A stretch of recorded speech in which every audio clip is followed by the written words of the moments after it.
Hi friends, trading facts YouTube channel స్వాగతం. ఇప్పటివరకు మన ఛానల్ సబ్స్క్రైబ్ చేసుకోకపోతే దయచేసి సబ్స్క్రైబ్ చేసుకోండి, ఛానల్ని ఆదరించండి. ఇప్పుడు నేను చెప్పేది ఏంటంటే నిజంగా చాలా బాధాకరమైనటువంటి విషయమే.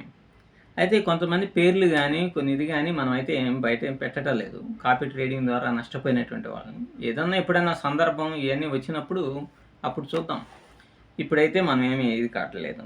అయితే ఏదైనా సరే ముందు కొద్దిమందిని నమ్మేటప్పుడు మనం ఏ విధంగా మనం రియాక్ట్ అవ్వాలి, ఏ విధంగా మనం క్యాపిటల్ని ఇన్వెస్ట్ చేయాలి ఏంటి అనేటువంటి విధానంతో నేను ఈ వీడియోస్ చేయడం అనేటువంటిది జరుగుతుందన్నమాట. మెయిన్గా అవేర్నెస్ తీసుకొని రావడానికి చాలామంది అనుకుంటున్నారు ఇది ట్రోలింగ్ ఛానల్ కాదు, there is a lot of stuff in this channel. ఇది 3 సంవత్సరాలు 4 సంవత్సరాల నుంచి ఈ ఫేక్ స్టాక్ మార్కెట్ ట్రైనర్స్ మీద అలుపెరగని పోరాటం చేశాం. నేను చాలా మధ్యతరగతి కుటుంబానికి సంబంధించిన వ్యక్తినైనా విలువలు ఉన్నాయి కాబట్టి వ్యాపారానికి ఎప్పుడు కూడా శ్రీకారాలు చుట్టలేదు. ఏదో మనం ఏదో చేసుకుంటున్నాం, వస్తుంది, ప్రజల డబ్బులు మనకెందుకు అనేటువంటి కోణంలో ఆలోచించాం. ఏనాడు కూడా నాకు ఆ గ్రూప్లో జాయిన్ అవ్వండి కానీ, లేకపోతే ఇది ఉన్నది కదా జాయిన్ బటన్లో జాయిన్ అవ్వండి కానీ, ఎవరినైనా కొద్దిగా ఫోన్పే నెంబర్ ఇచ్చేసేసి సహాయం చేయండి అని కానీ ఇట్లాంటివి నేను ఎప్పుడు వాడలేదు. ఏదో సింపుల్గా ఉండి ఏది ఉన్నా సరే అలానే ఉన్నామన్నమాట. కానీ విలువలు అనేటువంటి మనిషి జీవితానికి విలువలు చాలా ఇంపార్టెంట్. సో దీన్ని బేస్ చేసుకొనే నేను ఈ ఛానల్ పెట్టడం అనేటువంటిది జరిగింది. కానీ నేను గత కొన్ని రోజుల నుంచి మన తెలుగు కమ్యూనిటీలో ఎవరో పేరైతే మనకైతే తెలియదు, అతని గురించి కూడా మనకు అనవసరం, కానీ ఒక కింగ్ అనే అనుకుందాం, అంటే రాజు అంటే చాలా గొప్పవాడు కదా, అందుకని రాజు అనేటువంటి ఒక వ్యక్తి నేను నమ్మి రిటైర్డ్ అయినటువంటి వ్యక్తి డబ్బులు రిటైర్డ్ అయిన తర్వాత ప్రావిడెంట్ ఫండ్ నుంచి దాని నుంచి డబ్బులు అనేటువంటివి వస్తాయి కదా, ఆ డబ్బుని దాదాపుగా 12 లక్షల రూపాయలు ఇన్వెస్ట్ చేసి నష్టపోయినటువంటి ఒక వ్యక్తి బాధ చాలా వర్ణనాతీతంగా ఉన్నాయి. ఆయన నాతో మాట్లాడటం అనేటువంటిది జరిగింది. ఏమండి, నేనేదో రిటైర్డ్ అయిన తర్వాత డబ్బులు వచ్చినాయి, ఆ డబ్బుల్ని కాపీ ట్రేడ్లో పెట్టాను, బాగా నష్టపోవడం అనేటువంటి జరిగింది, దాదాపుగా 10 లక్షల పైన నష్టపోయానండి అని చెప్పేసి అంటే, ఏమండి నేను ఒకటే అడిగా, మరి మీరు ఎలా పెట్టారండి, అసలు మీరైనా రిటైర్డ్ అయిపోయారు, డబ్బుల దగ్గర చాలా జాగ్రత్తగా ఉంటారు, అటువంటి వ్యక్తులు మీరెందుకు ఇన్వెస్ట్మెంట్ అనేటువంటిది చేశారు, కాపీ ట్రేడింగ్ అనేటువంటి ఆలోచన మీకు ఎందుకు వచ్చిందండి అని అంటే, సహజంగా ఈయనకి స్టాక్ మార్కెట్ అంటే లైట్గా కొద్దిగా అవగాహన పిచ్చి అనేటువంటిది ఉందన్నమాట. ఆ ఉద్దేశంతోనే సహజంగా అన్ని వీడియోస్ అనేటువంటివి చూస్తాను, నా వీడియోస్ కూడా చూస్తారంట.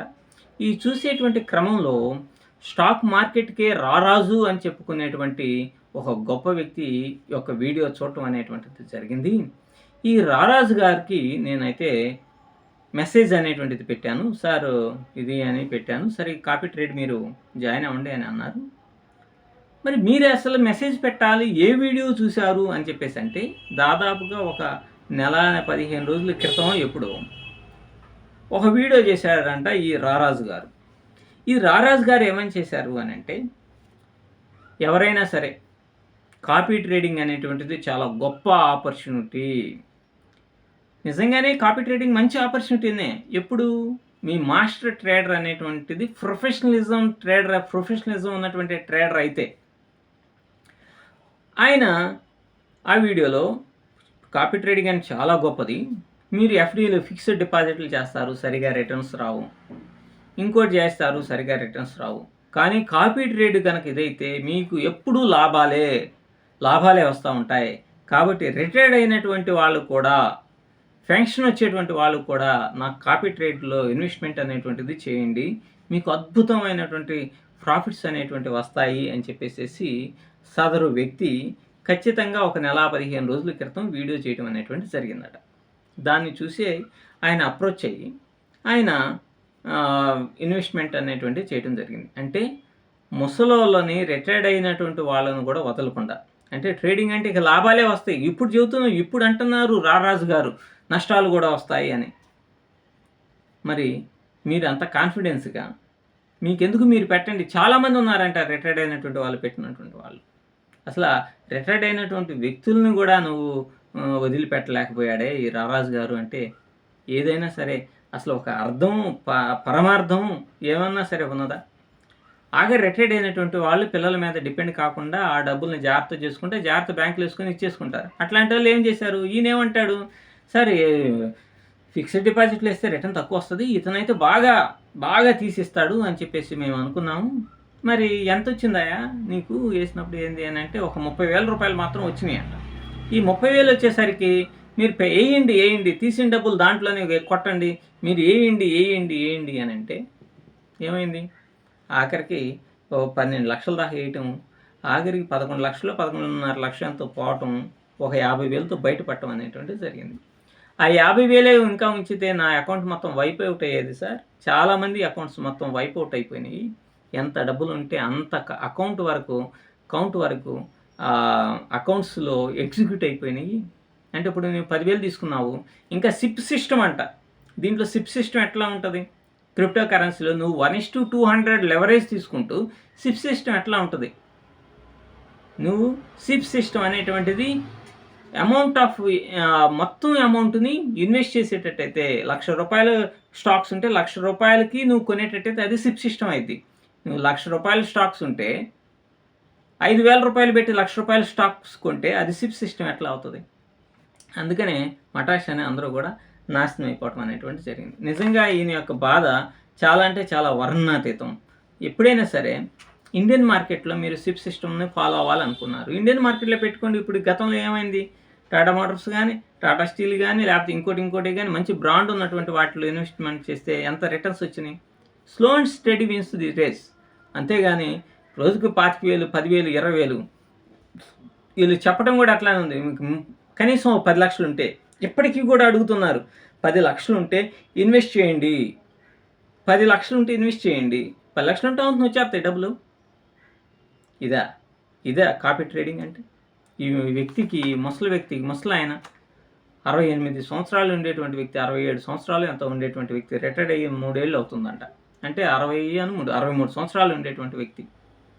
అటువంటి వ్యక్తులు దాచిపెట్టుకొని ఎన్నో సంవత్సరాల పాటు కష్టపడి దాచిపెట్టుకున్నటువంటి డబ్బులను కూడా సర్వనాశనం అయిపోతే, అటువంటి వ్యక్తులని ఇంకా మీరు అవగాహన కల్పించుకోకుండా మీరు ఇంకా పరుగులు తీస్తూ ఈయన యొక్క కాపీ ట్రేడ్ ఇదవుదాము, రేపు ఒక 3 నెలలు కనుక గడిచిపోతే కారోటు కొనుక్కుందాము, ఇల్లోటి అది కూడా కలల సౌధాన్ని కొనుక్కుందాము అని చెప్పేసి ఇదంటే మీరు కాదు బాగుపడేది. కమిషన్లు వచ్చేస్తాయి, అలాగే మీ పర్సంటేజెస్ వస్తాయి, ఎన్ని ఫీజులు వస్తాయి. ఇప్పుడు టెలిగ్రామ్ ఛానల్ ద్వారా ఫీజులు వస్తాయి కదా, ₹3,000 ఒక్కొక్కడికి. సో 200 మంది ఉంటే 3,000 అంటే 6 లక్షలు ఆడే వస్తాయి కదా. వాళ్ళది పోయినా కూడా హ్యాపీగా ఎంజాయ్గా ఉంటారు. మీరు కష్టపడి తినటాన్ని కూడా జాగ్రత్త చేసుకొని దాచిపెట్టుకున్నటువంటి డబ్బుల్ని ఇటువంటి వ్యక్తుల చేతిలో పెడితే సర్వనాశనం అనేది మీరు అయిపోతారు. దానివల్ల మీ కుటుంబాలు ఎంతో చిన్నాభిన్నం అయిపోతాయి. ఎప్పుడైనా సరే రిస్క్ అండ్ రివార్డు నెలకో 10,000, 20,000 వచ్చే విధంగా ప్లాన్ చేసుకోవాలి ప్యాసివ్ ఇన్కమ్. కానీ నెలకి లక్షలు వచ్చి పడతాయా? స్టాక్ మార్కెట్ అంటే అల్లాటప్ప అనుకున్నాను. నువ్వు ₹1,00,000 కనుక నువ్వు స్టాక్ మార్కెట్ సంపాదిస్తే బిగ్ ప్లేయర్స్ నీ దగ్గర నుంచి 10 లక్షలు వెనక్కి లాగుతారు. సేమ్ ఇదే జరిగింది.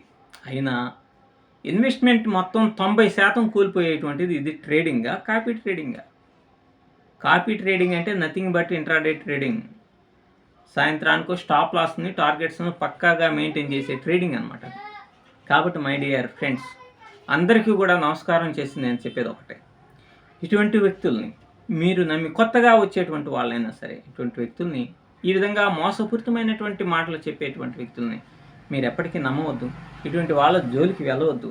మీ కుటుంబాన్ని, మీ పిల్లలకి సమయాన్ని కేటాయించండి. స్టాక్ మార్కెట్ అంటేనే వెరీ రిస్కీ గేమ్. ఎంతోమంది సెబీ చెప్తుంది కదా, 95% of the traders losing the money అని. అట్లాంటిది ఇండియన్ మార్కెట్లోనే ఎదలేనోడివి, ఫారెక్స్ మార్కెట్, ఇంటర్నేషనల్ మార్కెట్లో ఇది అంత సత్తా దమ్ము అనేటువంటిది ఉంటుందా? అది ఇంకా చాలా ఇది. ఒక షాట్ కొట్టిందంటే నువ్వు $1,000 వేసినా ఒక దెబ్బకి 0 చేసి పారేస్తుంది. చాలా నిగ్రహంతో, చాలా బ్రెయిన్తో ఆడాల. కాబట్టి స్టాక్ మార్కెట్ అంత ఈజీ జాబ్ కాదండి. దయచేసి ఎవరైనా సరే స్టాక్ మార్కెట్లో లక్షలు మనం సంపాదించుకోవచ్చు అనే భ్రమలో కనుకుంటే అది అసాధ్యం అని మీరందరూ గమనించండి. మీకు బాగా ₹1,00,000, లక్షల్లో బాగా డబ్బులు ఉండిపోయినా ఇబ్బంది లేదు అనుకున్నప్పుడు ఇండియన్ మార్కెట్లో చేసుకోండి. మీకు ఎందుకయ్యా ₹12 లక్షల దాంట్లో పెట్టేసుకో, ఎవడనో నమ్మి ఇదే కంటే అదేదో ఇండియన్ మార్కెట్‌లో సిప్ సిస్టమ్‌లో పెట్టినా, మ్యూచువల్ ఫండ్‌లో పెట్టినా ఎంతో కొంత వచ్చి బ్రహ్మాండంగా వచ్చి ఇదయ్యేది కదా! ఈ అవగాహన అంతా ఏం లేకుండా పిచ్చి మాటలిని మీరు కూడా అత్యాశకు విధంగా చేయటం అది ధర్మం కాదు. మీరు అనవసరంగా మీ కుటుంబాలని గుల్ల చేసుకోవద్దు. ఎంతోమంది జీవితాల గురించి మనం వింటున్నాము. కాబట్టి మీ సమయాన్ని మొత్తాన్ని మీ కుటుంబానికి, మీ పిల్లలకి సమయాన్ని కేటాయించి మంచి జీవితాన్ని కొనసాగించండి. మీ సంసార జీవితాన్ని మాత్రం గందరగోళం చేసుకోవద్దు. Thank you.